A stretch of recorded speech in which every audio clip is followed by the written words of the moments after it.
Australia has hit a staggering 10% market share for electric cars, the highest market share ever in Australian history. Here's what's going on. The number one best-selling passenger car this month, or last month I should say, February of 2024, was the Tesla Model 3. The second best-selling car was the Tesla Model Y. But the point here is, best-selling passenger car, the Tesla Model 3, an electric car. Amazing numbers here from Tesla. But keep in mind, we have so many new electric cars coming to the market here in Australia this year. There's going to be about double the number available by the end of this year versus what there was at the start of the year. So seeing 10% market share, I think it could jump to 20% by the end of this year. Hello, my friends. Great to see you. Welcome to the channel. I'm Sam Evans. You're watching the Electric Viking. So what is going on here in Australia? The 10 best-selling electric cars. Number one, Tesla Model 3, 3,600 sales, best-selling passenger car in Australia for the month of February. Second, Tesla Model Y, 2,072. Third, BYD Atto 3 with 711 sales, guys. Keep in mind, there's a new version of the Atto 3 coming in a few months' time. Could be cheaper, I suspect, because it's significantly cheaper in China. It's actually $2,000 cheaper in China. It gets new features, it gets a new color. I made a video about all those new features, all the changes coming to the Atto 3. I'll put a link in the description below to the new video. I would be waiting for the new model, or I'd be wanting a pretty big discount if I was going to buy an Atto 3 today. 4, BYD Seal, 620 sales. I'm surprised. I thought there'd be more Seals sold. Maybe customers are waiting. I have heard some customers have been waiting for a long time now, since November. Some customers are venting their anger on social media, which is understandable. They were meant to get their cars earlier. You can see why too. The Seal is a really good car. People are waiting for it, getting impatient. Number 4, BYD Seal. Number 5, MG4, 446 sales. Very surprising to see only 446 MG4s delivered. Very, very well priced. Excellent car for the money. Surprising. Number 6, BYD Dolphin, 219 sales. So Dolphin and MG4 put together, why are people buying gasoline-powered hatchbacks when you can get a Dolphin or an MG4? It's just stupid.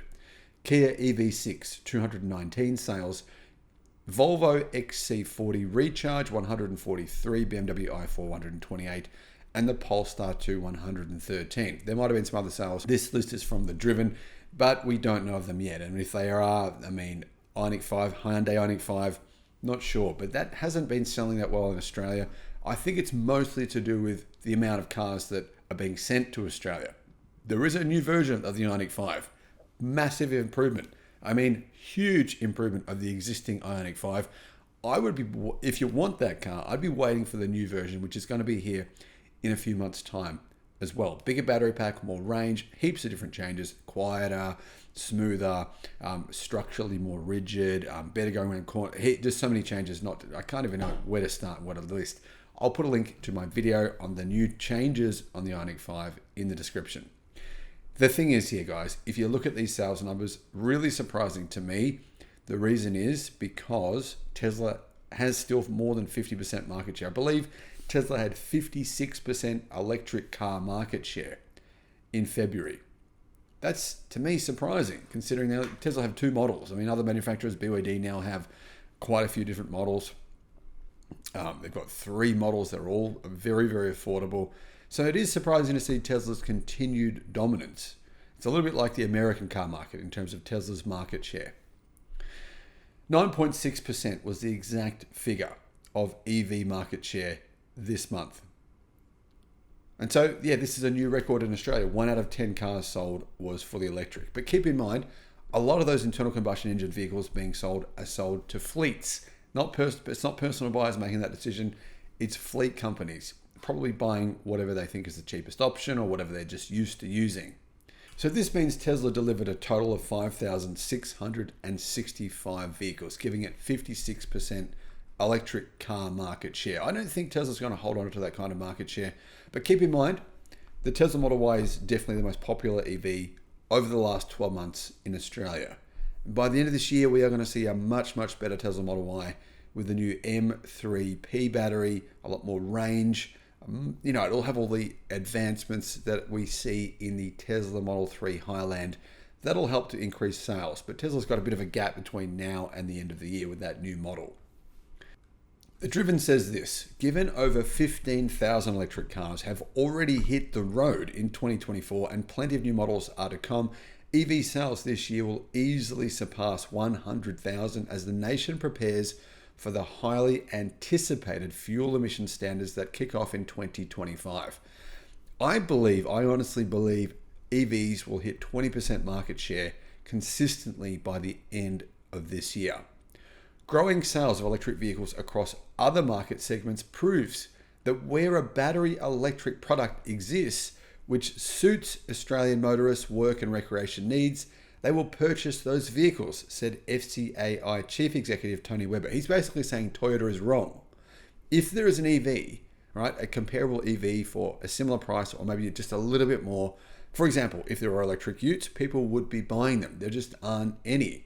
Only a single electric pickup truck or electric ute was sold in Australia in February because there isn't anything on the market right now. As soon as whoever is first is going to completely dominate. When I say first, I mean, yeah, there is an LDV ET60, but it's twice the price of the internal combustion version. It's not very good. It's not. Even LDV would admit to that. The new LDV ute, the new electric one coming next year though, looks incredible.